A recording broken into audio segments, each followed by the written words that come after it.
गयबारि गामिनि बड'सा क्लाबनि रुपाथि मायथाइ बैसागु फोरबो फालिनाया साननैनि हाबाफारिजों सोलिगासिनो। चिरां जिल्ला सिंनि रौमारि हालामनि गयबारि गामिनि गेलेग्रा फोथाराव साननैनि हाबाफारिजों खुंफुंजानाय रुपाथि मायथाइ बैसागु फोरबो फालिथायजों लोब्बा लाखिनानै बायदि बायदि आयदानि गेलेनाय, थुनलाइयारि आरो हारिमुवारि आयदानि बादायलायनाय जालाङो। मख'जाथाव बाथ्रादि बड'सा क्लाबनि बानजायनायाव रुपाथि मायथाइ बैसागु फोरबो फालिथायजों लोब्बा लाखिनानै लांदां बैसागु मोसानाय बादायलायनायखौ बेखेवना होयो मीना दैमारिया। गुबुन फारसेथिं बड'सा क्लाबनि बानजायनायाव रुपाथि मायथाइ बैसागु फोरबो फालिथायजों लोब्बा लाखिनानै लांदां बैसागु मोसानाय बादायलायनाय हाबाफारिखौ बेखेवना होनो मोननानै गोजोननाय फोरमायनायजों लोगोसे मीना दैमारि बिथाङा रायजो राजाफोरनि गेजेराव दोंसे मेथाइ रोजाबनानै गोजोनग्लाय होयो। बेनो माने बोसोर गोदाननि आं गिबियावनो बयखौबो खुलुमग्रोबाय। दिनै आं बेवहाय रुपाथि फोरबोआव नुजाफैनो मोननानै आंनि गोसोआ जोबोद गोजोननाय मोनदों। ओरैनोब्लाबो बैसागो होनोब्ला जोंनि गोसोआ थांख्लायबाय थायो। दा बेहाय बाहागो लानो मोननानैथ' आंहा जोबोद गोजोनखा। लोगोसे गथ' गथायफोरनि मोसानाय मुसुरनाय, सेंग्रा सिख्लाफोरनि रंजानायखौ नुनानै साबसिनै गोजोन बावबाय। आसा खालामो आं जाहाथे फैगौ बोसोरावबो बिदिनो बे जायगाफ्राव लोगो मोनफैबावो गोदान बोसोरखौ बरायनाय नामै। दा जोंनि गोसोआथ' जेब्लायबो बोसोर गोदान होनोब्ला रंजानाया फैखायो बोथोर फैनाय लोगो लोगो। दा आङो बे समाव बहाय नुजाफैनो मोननानै जोबोद गोजोननाय मोनदों आरो बाहागो लानोबो मोनदों, खोब गोजोननायबो मोनदों। दा बेनो आरो बैसागो फोरबोनि गेजेरजों रायजो राजानो मा मेसेज होनो सानदों? आङो बेखौनो होनो सानदों जे बिब्दियैनो गोसो गोथारै अनलायनायनि गेजेरजों गेदेरखौ सिबिनाय, उन्दैफोरखौ अननाय, जोङो जाहाथे बेबायदिनो सोलिलांबाय थायो। बोसोर गोदाना जोंनि आगु गिबि बैसोबो बुंनो हायो बा बोथोरबो बुंनो हायो।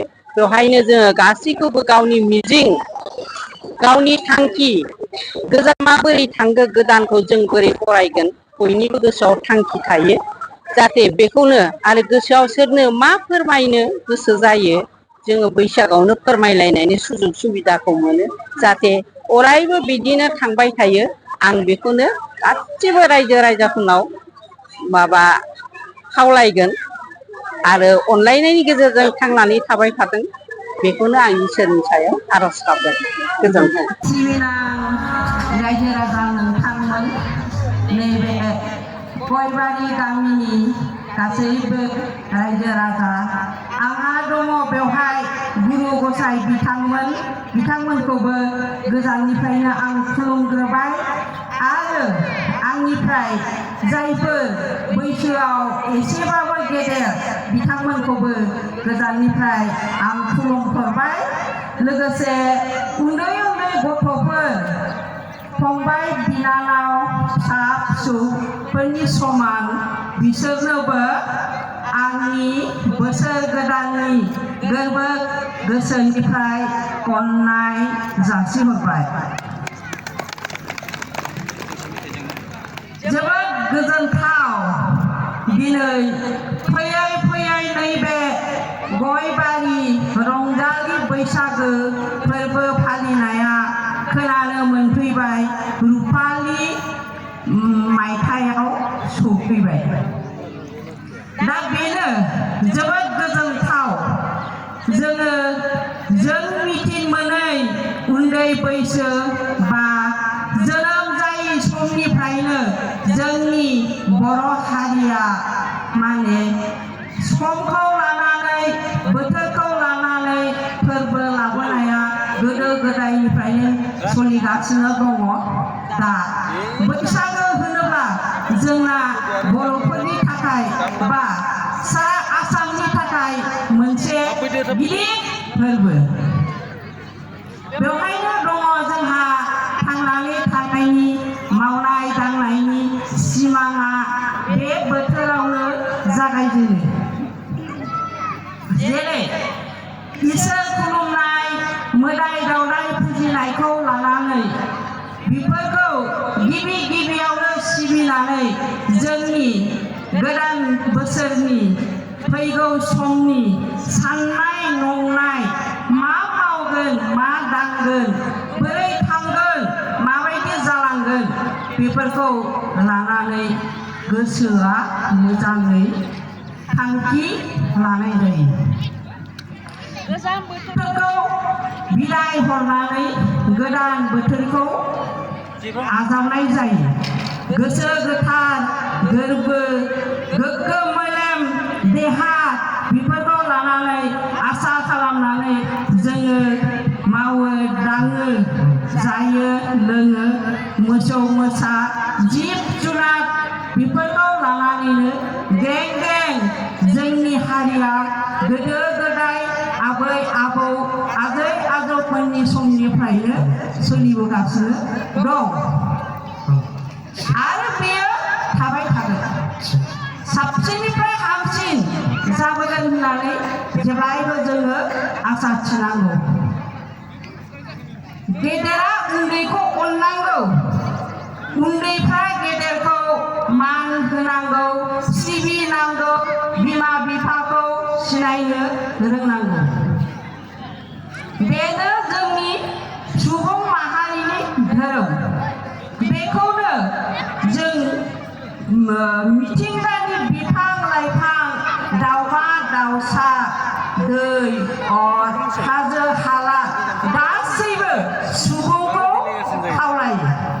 बिनिखायनो जों सुबुं माहारिया बुहुमनि मादाव जिबनि मादाव बयनिबो गियानिसिन जिबि।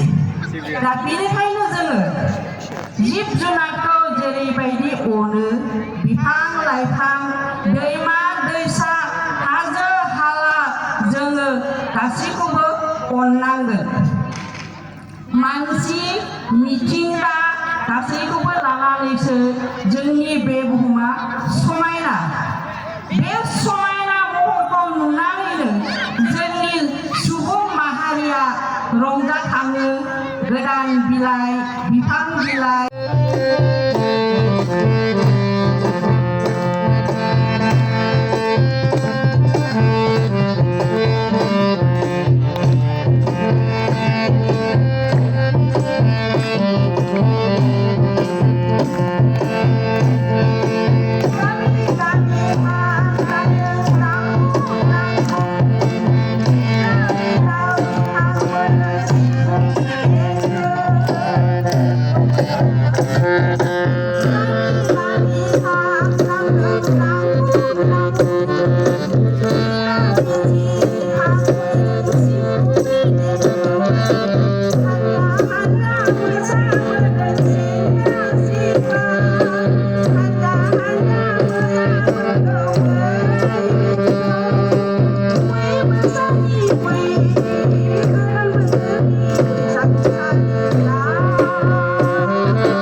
Bye.